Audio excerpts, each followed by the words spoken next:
In the last video हम थल के काफ़ी करीब पहुंच चुके थे। तो छोटे से गांव में छोटा सा होटल लेके हमने रात स्टे किया और सुबह मैंने एक बड़ी ज़बरदस्त मॉर्निंग एंजॉय की।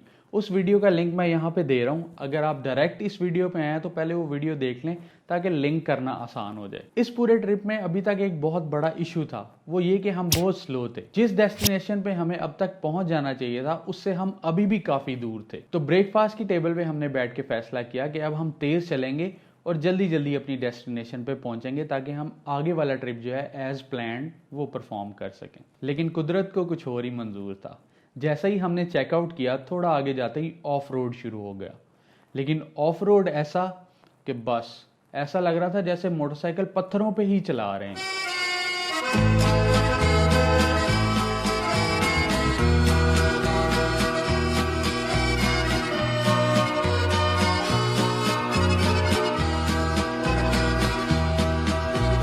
Boschi fitti e scuri, amarava Mussolini, e via e San Luca, tutti amavano destino, iba verso una capanna। उस राइड में ना तो कुछ एक्साइटिंग था और ना ही कुछ शूट करने लायक। उस राइड में होता ही है कि आपने सिर्फ रोड की तरफ ध्यान रखना होता है, इधर उधर नहीं देख सकते क्योंकि ऑफ रोड है।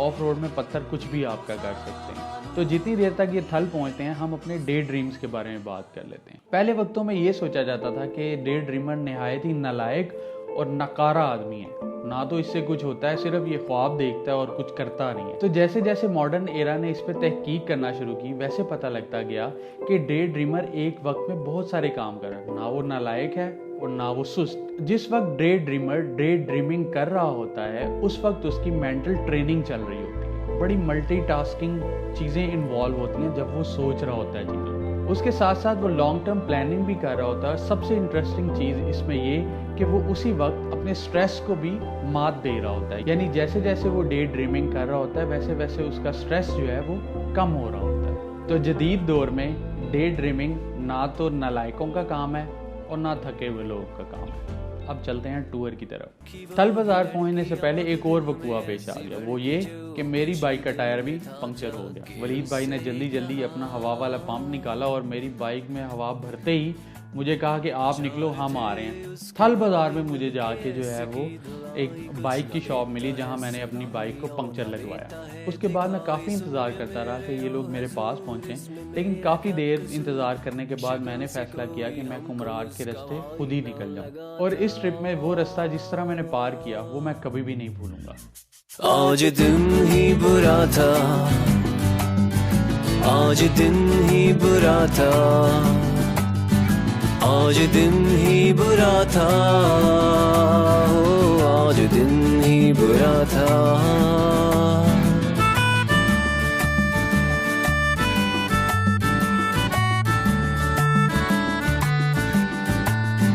जाके बैठे उस दुकान सुट्टे पीते थे जहां अभी पहली थी जलाई बाप की आवाज आई। इस वक्त हम सबको पता था कि हमारे ट्रिप की टोटल वाट लग चुकी है, लेकिन हमने भी खुशी के पल ढूंढने में कोई कसर नहीं छोड़ी। टेंट लगाने के बाद मैं कुमराड फॉरेस्ट में चला गया, कुछ पिक्चर्स वगैरह ली और अपने टेंट में ही आके लेट गया और रात होने का इंतज़ार करने लगा। आप में से जो लोग मुझे इंस्टाग्राम पे फॉलो करते हैं वो सब जानते हैं कि मैं सितारों का कितना बड़ा आशिक हूँ, आसमान के सितारों का। और मैंने पढ़ा और सुना हुआ था कि कुमराड में स्टार्स का व्यू बड़ा ही ज़बरदस्त आता है। लेट के मैं स्टार्स का वेट करने लगा। साथ ही साथ मैंने ये भी सुन रखा था कि कुमराद का मौसम अनप्रेडिक्टेबल है, कभी भी चेंज हो सकता है। और उस रात भी यही हुआ, सारी रात बादल आते जाते रहे। तो पॉसिबल नहीं था कि मैं जिस तरह की पिक्चर्स चाह रहा था स्टार्स की वो मुझे मिल सकें। सारी रात दरियाए कुमराद का शोर सताता रहा, लेकिन हम कौन सा यहाँ से बाइक लोड करवा के वहाँ पहुँचे थे, हम भी चला के पहुँचे हुए थे। तो ज़्यादा देर नहीं लगी आंख लगने में। जब सुबह उठा तो कुमराड फॉरेस्ट के क्या नज़ारे देखने को मिले, मिल के देखते हैं।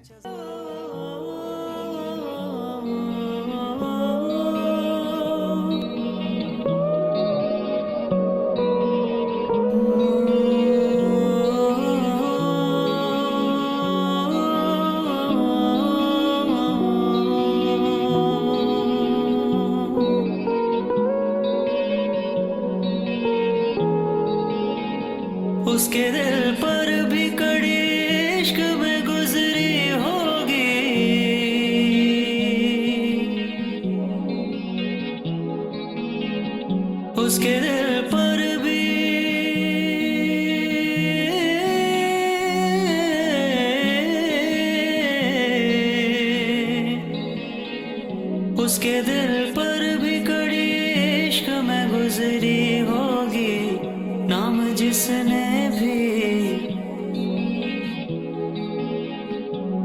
जिसने भी,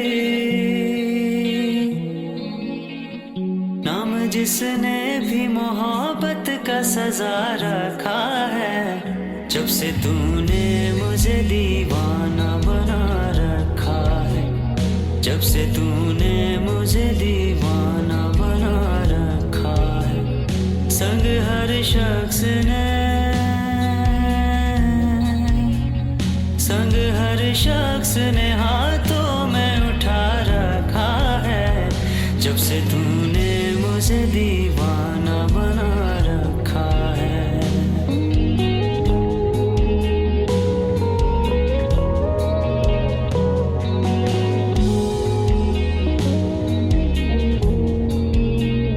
पत्थरों आज मेरे सर पे बरसते क्यों हो,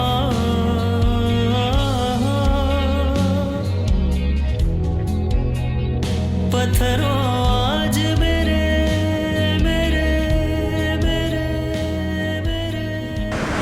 हेलो जी, कल शाम को ऑलमोस्ट हम घुमराट पहुँचे थे। शाम में नहीं, दोपहर हुई थी और बड़े ज़बरदस्त व्यूज़ हैं, बड़े स्टैटिक किस्म की फीलिंग है। तो ये हमारा टेंट था, तो ये हमारे टेंट के अंदर के व्यूज़ थे। टेंट आपको मैं दिखाता हूँ। ये हमारी छत, ये थी छत, ये खिड़की, यहाँ फैज़ान, यहाँ साकिब और यहाँ मैं। 3 लोग सोए थे। टेंट पे लिखा था कि 6 लोगों का है। जैसे तो आपको पता है कि हम बाइक्स पे थे, तो पीछे सामान वगैरह भी रखना था। लिखा तो ये हुआ था कि 6 लोग आएंगे स्टैंड, 3 लोग सामान के साथ जो है वो। तो पहले देख लें, क्योंकि मैंने जब खुद परचेज़ किया था तब मुझे ये लग रहा था कि 6 लोग आ जाएंगे इसमें, लेकिन सामान के साथ ये पॉसिबल नहीं। इस चीज़ का ख्याल रखें। रात को ऐसे ही लग रहा था, कई दफ़ा मेरी आंख खुली तो ऐसा लग रहा था पीछे कोई ना रेडियो चल रहा है, पता शौं दरिया की आवाज़ वैसे आ रही थी। लेकिन जैसे ही याद आता कि हाँ यार मैं घुमराट में और ये सीन चल रहे हैं, तो फिर ज़रा एस्थेटिक टाइप पी जाए याम की,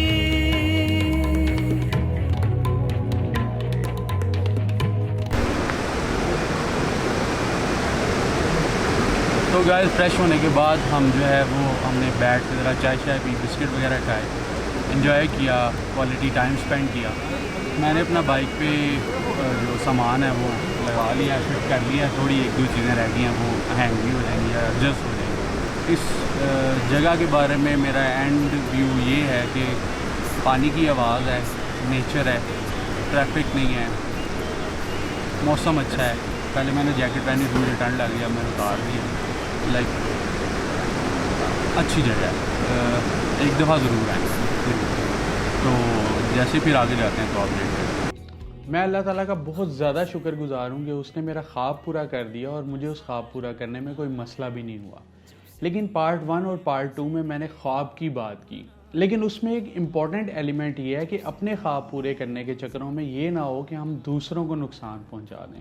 अपने ख्वाब पूरे करने की जुस्तजू तो है, लेकिन अगर उस पर दूसरों की खुशी की थोड़ा सा तड़का लग जाए ना, तो मज़ा और दुबाला हो जाता है।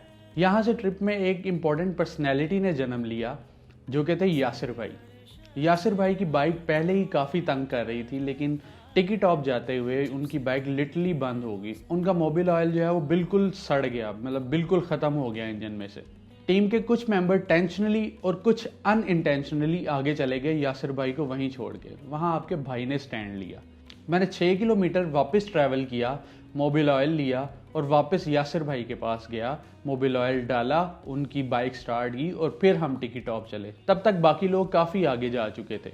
हम टिकी टॉप तक पहुंचे, लेकिन प्लानिंग ना होने की वजह से हम आगे जहाज़ बांडा और कटोरा लेक मिस कर गए और वहीं नाइट स्टे करके हमने वापसी का रास्ता नापा। वापसी के रास्ते में हम एक जगह रुके, वो बड़ी ज़बरदस्त जगह थी जिसका नाम था बडगोई पास। उसके सीन चेक करते हैं।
बट गोई पास पे एक बड़ा ज़बरदस्त मोमेंट हुआ जब फैज़ान और मैं एक बात पे इत्तेफाक किया कि let's put the mobiles in the pockets और इन्जॉय करते हैं व्यूज़।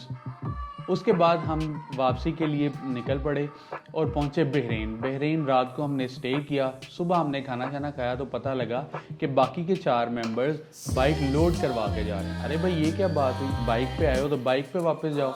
बहरहाल मैं और फैज़ान वापस बाइक पे ही आए। वो ज़बरदस्त राइड थी। बहरीन से 10:30 बजे चले और रात 10:30 बजे गुजरांवाला पहुंचे और ये हम दोनों के लिए मेमोरेबल राइड है। आई होप आप लोगों ने ये वीडियो भी इंजॉय की होगी और मेरी स्टोरी टेलिंग का स्टाइल जो कि आहिस्ता आहिस्ता मैं लर्न कर रहा हूँ उसको भी इंजॉय किया होगा। अपने व्यूज़ आप कमेंट बॉक्स में ज़रूर डाला करें ताकि मुझे पता लगे कि आप लोग क्या देखना चाहते हैं और कैसे देखना चाहते हैं। एंड माशाल्लाह we are growing very fast. आपको पता है कि मैं अपने सेटअप पे काम कर रहा हूँ, तो आगे इंशाल्लाह ताला वो भी वीडियोज़ जो हैं वो अपलोड होंगी। तो स्टे ट्यून्ड।